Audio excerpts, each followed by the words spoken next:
So this is the part 3 of my glam unboxing and यहाँ पे मैं अपना बॉक्स ओपन कर रही हूँ। यहाँ पे ये बिल एंड यहाँ पे हमारा प्रोडक्ट है। तो सबसे पहले पैकेजिंग हटा देते हैं।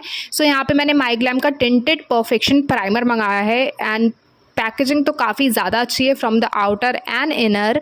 लेकिन यहाँ पे मैं अब प्रोडक्ट देखने की कोशिश कर रही हूँ कि कैसा वर्क करता है। तो ज़रा सा मैंने अपने हैंड पे लिया है एंड मैं जब इसको ब्लेंड कर रही थी तो मुझे इतना कुछ खास लगा नहीं। लाइक इस पोर को तो मिनिमाइज़ कर देगा बट टिंटेड नहीं लगा। तो देखते हैं कि फेस पे कैसा वर्क करेगा। अगर इसका रिव्यू चाहिए तो कॉमेंट सेक्शन में कॉमेंट कर देना। एंड ठीक ठाक लगा मुझे ये, ना ज़्यादा अच्छा ना ज़्यादा बुरा। तो subscribe for more such videos. Bye.